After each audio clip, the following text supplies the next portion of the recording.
कुणाल और रवि, आपसे जानना चाहूँगा कि त्रिदेव तीनों आप लोग हैं इस फिल्म में, कैसा अनुभव था? फन लविंग था, कॉम्पिटिटिव इन्वायरमेंट था, क्या कहना चाहेंगे? कॉम्पिटिटिव क्यों? कॉम्पिटिटिव था यार, ये वो इंडियन आइडल थोड़ी है। हाँ कम्पिटिटिव था ना, पहले ऊपर कौन पहुंचेगा ऐसा। हाँ वो तो था। कंपटीशन तो आई थिंक कंपटीशन किस बात की होती थी यार? क्या कौन सी कंपटीशन? आई थिंक कौन नहीं हंसेगा टेक में, दैट वुड बी तीनों टैलेंटेड हैं, तो कौन ज़्यादा अपना टैलेंट प्रूव करता है इस प्रोजेक्ट में? नहीं ऐसा हमारे जो आप कह रहे हैं वैसा हमारा थॉट प्रोसेस है ही नहीं।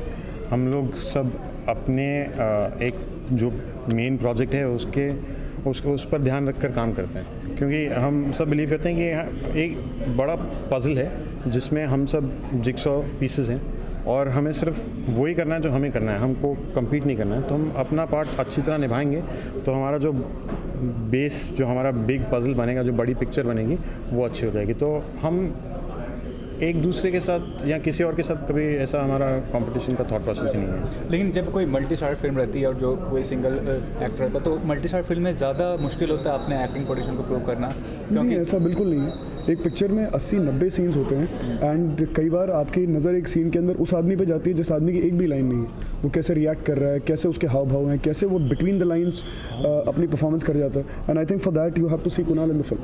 ही may not have those many lines verbatim, but the way he has played and the humour that he is, वो कहीं अचानक चलते हुए सीन के अंदर डकार देता है।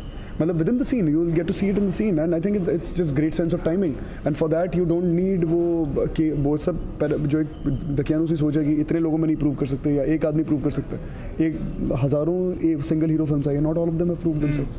तो ह्यूमनिस्ट जो आपने जो भी सीन पर्टिकुलरली किया वो काफ़ी पावरफुल हैं, काफ़ी यूनिक हैं, मतलब जो आपके ऊपर फिल्माए गए हैं जो सीन इस फिल्म में। हाँ एक्चुअली ज़्यादातर सीन तो हम सब तीनों के सब साथ में ही हैं, मगर हाँ ऐसे सीक्वेंसेस हैं जहाँ पे हम अकेले हैं या अपने रोमांटिक इंटरेस्ट के साथ हम कुछ सीन्स कर रहे हैं।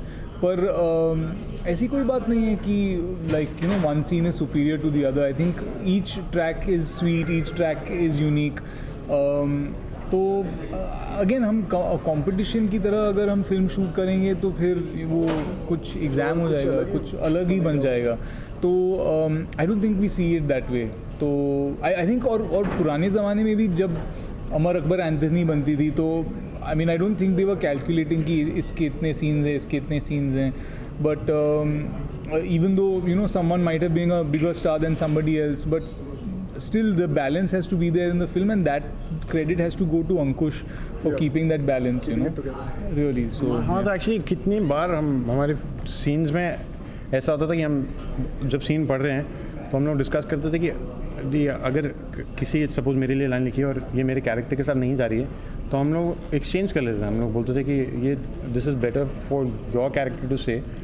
और जबकि अगर ऐसा कम्पिटिटिव एनवायरनमेंट होता है तो कोई ये सब नहीं सोचते लाइंस और जितना हो सके हम लोग बोलते थे रवि को बोलने के लिए बहुत फास्ट बोलता है इसलिए। Ravi sir, you and Karan both are very successful in the TV industry, लेकिन कुछ लोगों का मानना है कि टीवी इंडस्ट्री से बॉलीवुड इंडस्ट्री मानना बहुत मुश्किल या नामुमकिन भी होता है, क्योंकि पहले से सेटिंग होती है सारे कास्ट की, अगर फिल्म बनते हैं तो क्या कहना चाहिए? ये इतने सारे लोग तो हैं टेलीविजन, बहुत हैं, अनगिनत हैं। और ये अगेन ये एक सोच है, अगर वो सोच ही नहीं बदली या वो statement, if you don't create a statement with what we are doing तो फ़ायदा क्या? अदरवाइज तो मतलब वी आर मतलब you be just making checks and you know filling your accounts, you're not really making any statements, so you got to go ahead and attempt something out of the ordinary, otherwise what's the point? I think this whole question जो आपने पूछा बहुत ही उसका जो thought है वो बहुत outdated है। वो अब ऐसा होता नहीं है और पहले भी होता नहीं था, वो सिर्फ परसेप्शन था लोगों का जो आई डोंट नो हाउ वो जनरलाइज हो गया। क्योंकि अगर हम शुरू से देखें, शाहरुख खान जो he is become the biggest in the Indian film industry, उनकी भी शुरुआत टेलीविज़न से हुई थी। अगर हम इंटरनेशनली फिल्म प्रोजेक्ट्स देखें तो वहाँ पे भी कितने लोग हैं जो सिर्फ टेलीविज़न पे पहले थे, अभी they do both television and films. तो ये परसेप्शन हमने बहुत नैरो माइंडेड परसेप्शन जो बनाई गई थी उसको जनरलाइज किया गया। ये एक्चुअली फिक्शन ही है ही नहीं, real, this is not real at all. So the question is only very outdated. And regarding the production house and directors, क्या कहना चाहेंगे? मतलब जो प्रोडक्शन हाउस होती है, अगर कोई बड़ी प्रोडक्शन हाउस होती है, उससे अगर अपना डेब्यू करते हैं तो ज़्यादा फायदेमंद होता है या ज़्यादा एक माइलेज मिलता है आपको? उसके बारे में देखिए, मैं आपको बताऊँ लाइक सुशांत है मेड डेब्यू फ्रॉम रिजेश राज, तो ज़्यादा उनको तो क्या करना चाहिए? I understand your thought and I think it's not when you don't look at things objectively, ये कई दफ़ा वो रिजर्वेशन दिमाग में आ सकते हैं। नाउ द थिंग इज़, ऐसा भी ज़रूरी नहीं है कि आप किसी बड़े प्रोडक्शन हाउस से शुरू करें और वो आपके करियर को एक अलग दिशा में ले जाए, you know. I mean in television I remember I was doing a very small show at a 12 o'clock slot, you know. Saira ji, Dilip Kumar साहब प्रोड्यूस करते थे, 12 बजे दोपहर में आया करता था शो। अगर आप देखें तो it is not really a choice to make, but we are here today, right?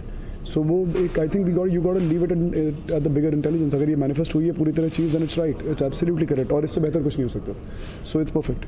So what you have to comment? I mean, regarding the production house or the big directors, big producers. I think that हम लोगों को हर इंसान का जो path होता है ना, वो अलग होता है, और वो पाथ्स हमेशा चेंज होते रहे फ्रॉम पर्सन टू पर्सन। तो अगर आप अपने आप को उस सिचुएशन से हटा के देखें तो it doesn't matter what production house you start with और which director you start with, as long as you give what you do, your best intention and absolute effort, or the best energy that you can give it, and concentrate on that, and then that will choose what your path is and you will make it on your own. If you limit yourself by thinking ki I'll start with this production house, this director, that means you're closing out to a lot of things which might be even better for you. So everyone, like आपने सुशांत का example लिया था, वो सुशांत का path है, it's a good thing. And lastly sir, KK sir being part of acting, क्या कहना चाहेंगे? कितना हेल्प आउट किया आप लोग को? मैंने उनसे एक बहुत बड़ी चीज़ सीखी है, जो मैं अपने उससे पहले के तकरीबन 10-11 साल के करियर में मैंने नहीं सीखी थी। होता क्या था कि आप अपना सीन करते हैं और उसके बाद आप जाकर के अपने या तो आप अपने दूसरे कामों में लग जाते हैं, या तो आप वैनिटी में चले जाते हैं, मेकअप रूम में चले जाते हैं वगैरह वगैरह। So what was used to happen there, and this is one of the most specific memories of Tridev, is that most of the scenes were cut in 3 shot when it came to us, and when we were talking to KK sir was there alone, so his cut would be separate, but उनका cut खत्म होने के बाद वो कैमरे के पीछे खड़े होकर, अगर उनकी एक भी लाइन ना हो तो भी वो हम तीनों को रिएक्शन देते थे। सो एक मजे हुए प्रोफेशनल का ये तरीका होता है बिहेव करने का। After that I started doing that in my fiction show also, that I was available, and for some reason a lot of people they just couldn't believe it. They couldn't believe it in the sense that this never happens before that, but that's what you learn from a senior and take it back with you. So that is something that I took back from KK. So what you have to say about being working with KK sir? That part I've also always done since the beginning of my career, क्योंकि what you mentioned. But learning from KK sir is that it's about the depth of your performance, not the words that are coming out of your mouth. तो like I said, मैं आपको पहले भी बोल रहा था कि हम लाइंस दे देते थे एक दूसरे को, और कैरेक्टर के हिसाब से सीन बेटर बनाने के लिए। There was a scene in the climax जहाँ पे केके सर की काफ़ी लाइंस थी, और हम सब कुछ ना कुछ कर रहे हैं उस सीन में और बोल रहे हैं, एंड केके सर ने अंकुश को बोला कि ये मतलब नहीं बनता है कि मैं ये बोल रहा हूँ। आई नो क्लाइमैक्स है और आई नो मैं हूँ इस फिल्म में, बट ये मतलब ही नहीं बनता है कि अगर मैं बोलूँ तो उसका जो हमारा मुद्दा है उससे हम हट रहे हैं, तो ये सब लाइंस मेरी काट दो। तो उन्होंने खुद डायरेक्टर को जाके बोला कि मेरी लाइंस काट दो, and he just stood there in the corner and he emoted that we all saw, because we were actually giving our cues to his expression. तो we knew that even though एक भी word नहीं निकला उनके मुंह से, just so much that he said. What your second answer regarding working with KK sir? Yeah, it was a great experience. I think एक actor के तौर पे तो एक लर्निंग है, और दूसरी बात तो एक just on the basis of being like a great performer and a great human. तो I learn a lot from him. I learn a lot about commitment, learn a lot about just giving, being more giving as an actor. तो Yeah, and I also found that with KK sir, my one observation was that he was always best in his first 2-3 takes. Although he was very good throughout, but he had this ability to really just nail it in the first 1-2 take में ही, यानी वो काम निपटा देता. So he was amazing that way. Yeah. Thank you.